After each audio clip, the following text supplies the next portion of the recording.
Looking for the best high yield savings accounts after the Fed decided to sprinkle a little chaos by lowering rates last month? Duh. It's yes. Well, my friend, you're in the right place. Today, we're diving into the top 4 savings accounts that can make your money work smarter. By the end of this, you'll feel like a financial wizard ready to make that cash grow. Before we reveal the big 4, let me share my top secret formula for this list.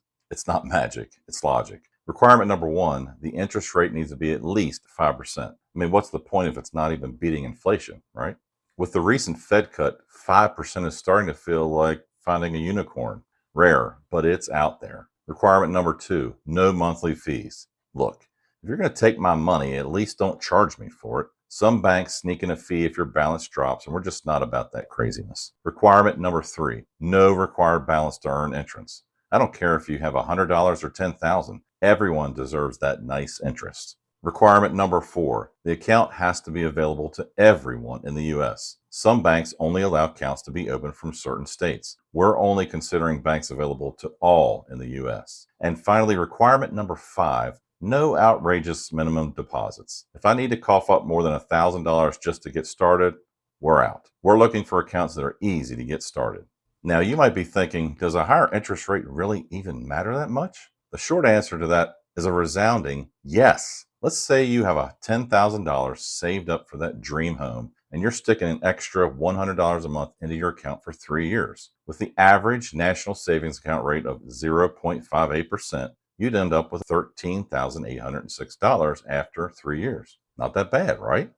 Well, not compared to a much better rate. If you'd thrown that same cash into a 5% account, you'd have $15,445 instead.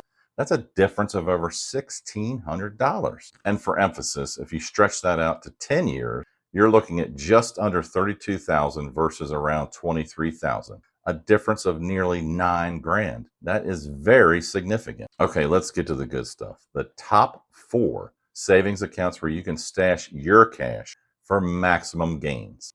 Coming in at number 4, My Banking Direct, clocking in at 5%. Once the reigning king of high interest rates, My Banking Direct was at 5.55% in April, but has now dropped to a still respectable 5%. They have a $500 minimum deposit. They offer mobile check deposits, and they're kind of like your versatile Swiss Army knife of banks. They do savings, checkings, CDs, the whole package. At number 3, we have VO Direct with their Cornerstone Money Market Savings Account. You'll get a solid 5.05% interest rate. Minimum deposit, only $100, which is just enough for a fancy dinner out or, open a savings account. Mobile check deposits, you bet. Currently, though, they only offer savings accounts and CDs. Stepping in at number 2 is EverBank. They also have a rate of 5.05% for their savings account, but they edge out VO because they don't have a minimum deposit amount. Plus, they offer everything from checking accounts to investment services. And coming in at number 1, we have Newtek Bank with a juicy 5.25% rate. Newtek takes the crown.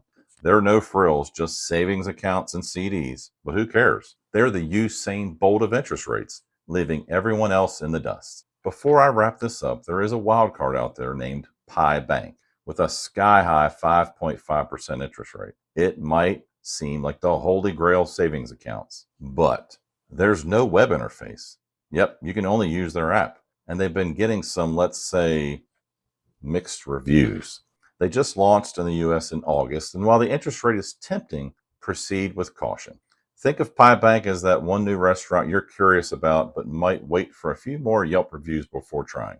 And there you have it, the top 4 savings accounts as of the middle of October 2024. Now you're armed with all the knowledge you need to make your money work smarter. Let me know in the comments, where are you stashing your cash and what rates are you getting? Is there anything out there that can beat these? Also, if you're looking to invest some of those savings, check out my video on the best undervalued stocks for October, right here. And don't forget to smash that like button and subscribe so you don't miss out on any new content. Remember, I'm here to make content focused on your money and how to manage it best. See you in the next one.